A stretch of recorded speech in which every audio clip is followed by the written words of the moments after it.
एक इमारत जिसके खंभे 700 साल से टेढ़े हैं, दर्जनों भूकंप झेल चुकी है, यहाँ तक कि गोलाबारी भी इसे गिरा नहीं पाई। सवाल यह है कि आखिर ऐसा कौन सा जादू किया गया था। सबसे पहले तुम खाली जमीन के बीचों बीच एक केंद्रीय खूंटी गाड़ते हो, फिर रस्सियों की मदद से पूरी इमारत की गोल रूपरेखा खींचते हो और उसी के अनुसार नींव की खाई खोदना शुरू कर देते हो। इसके बाद तुम इलाके की सबसे बढ़िया लाल चिकनी मिट्टी लाकर दीवारें खड़ी करने की कोशिश करते हो। लेकिन मुश्किल ये थी कि यहाँ की जमीन इतनी नम थी कि मिट्टी की दीवार बनते ही ऐसे ढह जाती थी जैसे किसी ने गीले बिस्किट पर भरोसा कर लिया हो। तब तुम्हें समझ आया कि नीचे का पानी लगातार ऊपर चढ़कर मिट्टी को कमजोर कर रहा है। इसलिए इस बार तुम बड़े बड़े गोल पत्थर उठाकर पूरी नींव में बिछा देते हो, फिर उनके बीच की खाली जगह छोटे पत्थरों से भरते हो और बार बार कूटकर इतना मजबूत बना देते हो कि एक भी पत्थर हिल ना सके। इसके बाद उसी तरीके से पत्थरों की दीवार ऊपर उठाते उठाते लगभग 1 मीटर तक ले जाते हो। अब लगता है कि समस्या खत्म हो गई, लेकिन नहीं। पानी की नमी भी किसी जिद्दी रिश्तेदार से कम नहीं थी। वो फिर ऊपर चढ़ गई और नई मिट्टी की दीवार दोबारा धराशायी हो गई। अब तुम्हारा दिमाग फुल स्पीड में दौड़ता है। तुम मिट्टी में चूना और बारीक रेत मिलाकर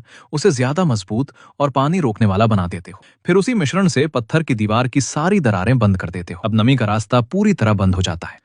जब ये परत अच्छी तरह सूख जाती है तब तुम उसके ऊपर फिर से मिट्टी की दीवार चढ़ाना शुरू करते हो, लेकिन इस बार एक और चाल चल देते हो। हर 30 सेंटीमीटर मिट्टी कूटने के बाद उसके ऊपर बांस की पतली पट्टियां बिछा देते हो, फिर दोबारा मिट्टी भरकर कूटते हो। ऐसा बार बार करते हुए पूरी दीवार के अंदर बांस का एक गोल ढांचा बन जाता है जो आधुनिक सरियों की तरह पूरी दीवार को कसकर पकड़े रखता है। और यहाँ जल्दीबाजी की कोई जगह नहीं थी। हर परत तैयार होने के बाद तुम्हें 6 से 12 महीने तक इंतजार करना पड़ता था ताकि दीवार पूरी तरह सूखकर मजबूत हो जाए, तभी अगली परत बनाई जाती थी। धीरे धीरे साल गुजरते गए और पूरे 5 साल की मेहनत के बाद आखिरकार सारी विशाल दीवारें तैयार हो गईं। लेकिन अभी भी काम बाकी था। अगर बारिश सीधे दीवारों पर पड़ती तो सारी मेहनत मिट्टी में मिल सकती थी। इसलिए तुम इसके ऊपर एक विशाल छत बना देते हो जो पूरे ढांचे को बारिश से बचाती है। फिर लकड़ी के बीम, दरवाजे और खिड़कियां लगाई जाती हैं और इमारत आखिरकार तैयार हो जाती है। लेकिन कहानी में एक और ट्विस्ट था। क्योंकि पूरी इमारत गोल और बंद थी, इसलिए तेज बारिश होने पर अंदर का हिस्सा किसी मिनी स्विमिंग पूल में बदल सकता था। इस मुसीबत से बचने के लिए तुम बीच वाले हिस्से में कई गोलाकार नालियां खोदते हो